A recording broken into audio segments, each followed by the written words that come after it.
आजकल की बदलती जीवन शैली ने लोगों को चश्मा पहनने पर मजबूर कर दिया है। पहले ये समस्या केवल बुजुर्गों को होती थी, लेकिन अब छोटी उम्र के लोग भी चश्मा पहनने को मजबूर हैं। कंप्यूटर स्क्रीन पर काम करने वाले अमूमन लोग इस समस्या से ग्रसित हैं। मोबाइल, लैपटॉप, कंप्यूटर और टीवी की वजह से लोगों की आंखें लगातार कमजोर हो रही है, जिससे कम उम्र में ही लोगों को ज्यादा नंबर के चश्मे लगाने पड़ रहे हैं। लेकिन क्या आपको पता है कि सालों पुराना चश्मा भी आपका सिर्फ एक छोटा सा काम करने की वजह से उतारा जा सकता है? असल में इन दिनों सर्दी अधिक पड़ रही है। आसमान से ओस लगातार बरस रही है। इस ओस वाली घास पर अगर आप रोज सुबह 1 घंटा चलते हैं तो आपकी आंखों से चश्मा उतर जाएगा। जी हाँ, राजकीय आयुर्वेदिक महाविद्यालय एवं चिकित्सालय के वरिष्ठ नेत्र रोग विशेषज्ञ डॉक्टर अरविंद कुमार वर्मा ने बताया कि ओस वाली घास पर चलने से आंखों को काफी हद तक राहत मिलती है। ओस वाली घास पर चलने से पूरा शरीर प्रभावित होता है। ऐसे में आंखों की रोशनी पर भी इसका प्रभाव पड़ता है। इसका कोई साइंटिफिक रीजन नहीं है, लेकिन हाँ, इससे आंखों की रोशनी बेहतर हो सकती है। देखिए, इस तरह की जो बातें लिखी हुई हैं इसका कोई साइंटिफिक एविडेंस तो नहीं है, लेकिन हाँ, अगर आप नंगे पैर ओस वाली घास पर चलते हैं तो थोड़ा सा एक प्लीजेंट फीलिंग होती है। नर्वाइन स्टिमुलेशन होता है, नर्व्स स्टिमुलेट होती हैं, तो एक बेटर फीलिंग होती है।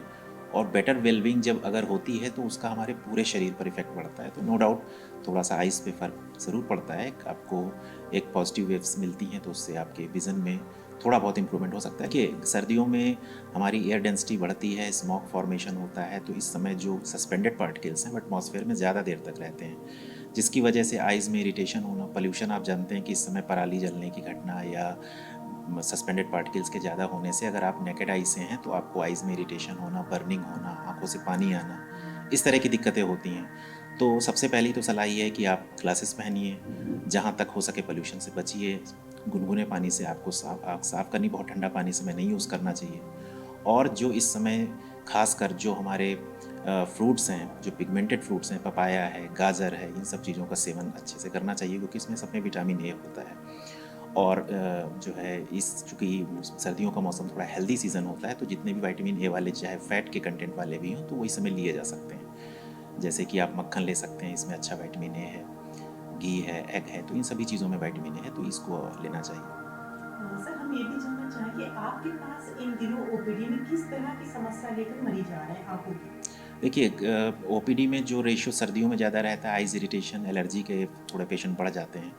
और इसके अलावा ग्लूकोमा के भी पेशेंट रहते हैं ऑन एंड ऑफ। कॉर्नियल जो फॉरेन बॉडी सेंसेशन है, जो ग्रिटनेस है, मोरेवर जो पेशेंट ज़्यादातर ब्लोअर के सामने रहते हैं या कोल्ड एक्सपोजर से ज़्यादा उनको जाना पड़ता है, तो ऐसे केसेस में आइज़ में इरिटेशन होना और फॉरेन बॉडी सेंसेशन जो कि ड्राई आई के जैसे मिमिक करते हैं, उस तरह के पेशेंट की फ्रिक्वेंसी इस मौसम में बढ़ जाती है। सर, यानी कह सकते हैं कि ब्लोवर, डेटर, अंगीठी भी आंखों को जी, नुकसान बिल्कुल, पहुंचाता बिल्कुल, है? बिल्कुल अंडरस्टूड है। आप कोई भी ऐसा टेम्परेचर, चाहे वो बहुत गर्म हो, चाहे बहुत ठंडा, अगर डायरेक्ट एयर जो है वो ठंडी और गर्म आई के कांटेक्ट में आएगी तो आइज़ में इरिटेशन होगा।